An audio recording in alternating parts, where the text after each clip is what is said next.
Hello, everyone. Welcome back to Early Aces. I am your host, Chromoid, and we are going to be watching in this episode the Savalas D and E by Blothorn taking on Yin and Yang by EternalDoom in one of the very last primary bracket fights. After this, I believe we have a semifinal here and a semifinal, two more fights, quarterfinals in the losers bracket, followed by a semifinal there, and then we will move on to the finals. So we're getting very close to the end here.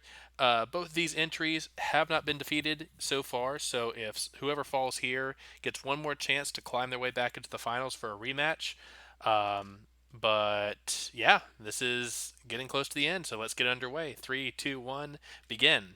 Normally, Yin and Yang have theme music, and I've been trying music a lot lately. It seems that running the music in the background just isn't good for my rendering equipment and my hardware, so we're just going to leave that out for now and see if that gets better frame rates for everyone. And, I'm sure people will live without having awesome music to listen to. If they have these epic fights, one of the Savalas rams the Yang. I guess that's one way to take your opponent down, although it does take the Svala down in spectacular style, and the Yang, with its trademark stability, just kind of cruises to a gentle descent onto the ground. It is going to lose blocks over that, though. Oh no, and another Savala clips the Yin, and I think that's destabilized. I think that knocks it out of the sky. Does it? Nope. Nope, the Yin is trying. It's trying to get back up in the air. The Yang is circling the ground. Well, that ramming maneuver may not have been exactly what Blothorn had in mind, but it certainly did the job.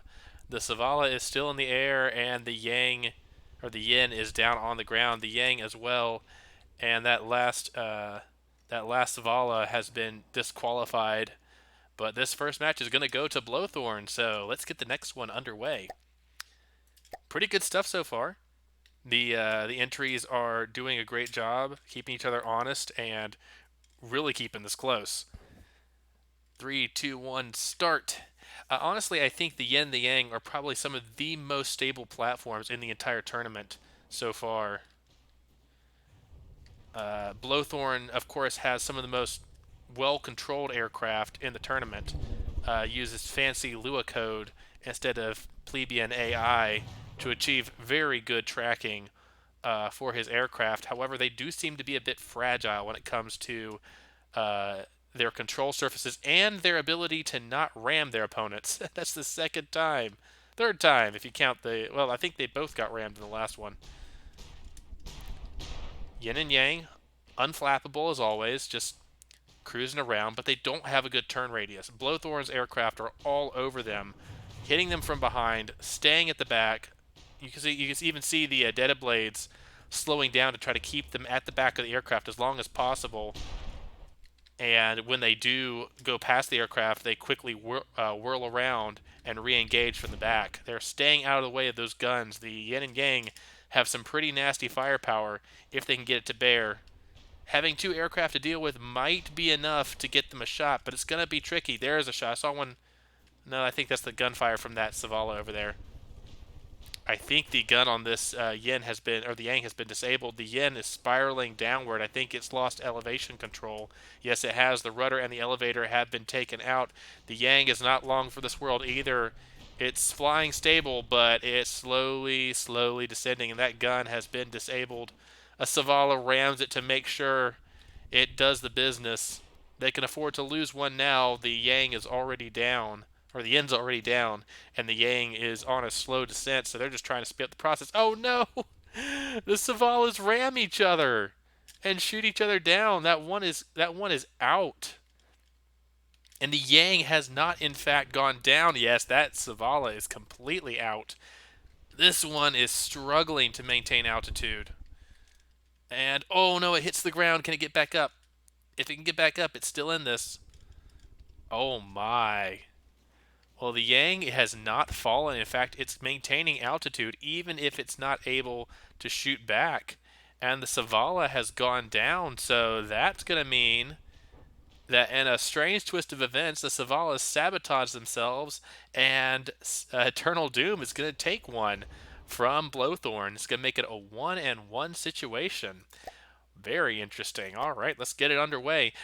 Admittedly, the Eternal Doom's craft are not really doing much in the way of fighting. They're just staying alive way longer than the Savalas are.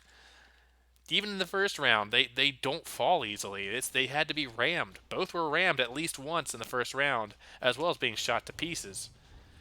The Savalas coming in, shooting at the yin and yang. That yin I think landed a shot on this Savala over here. You see they're both at 94, 96. Have not done nearly as much damage to the yin or the yang as the yin or the yang. No, I'm sorry, that's the yin and the yang. Yin and the yang have both sustained some damage. The Savalas are at 99.7 apiece. Not really a whole lot of damage. They do like to hover very close to these targets though, and I think that might actually be a bad thing when you're dealing with something as stable and durable as the yin and the yang. Now, I say that as the yin or as the yang slowly kind of pancakes for a second there, but it doesn't stall out permanently. Yeah, the Savalas are just really twitchy. Really twitchy, and that can cause some aerial collisions, and we've already seen that has cost them at least one round, and they don't need to be doing that again. Okay, yeah, the Yang appears to have some elevation control issues. The Yin staying aloft. The Yang is firing back now, starting to shoot back at the Savalas. Maybe it's going to get some shots. Maybe it can help the Yin out. The Yin is definitely has the altitude advantage over the Yang. The Yang is falling. The Yang has been way too badly damaged. The Savalas up there circling the Yin like predators.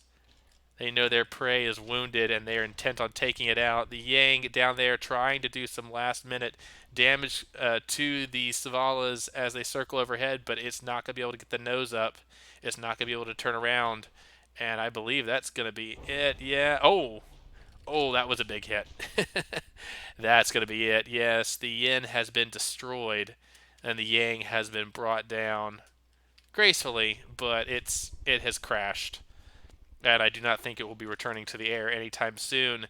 And so that is gonna be the end of it. Blothorn has taken this with a 2-1 victory over Eternal Doom as they crash into the ground. Ain't that just the way? Well, thank you both for participating. Thank you all for watching, and I will see you guys in the next video.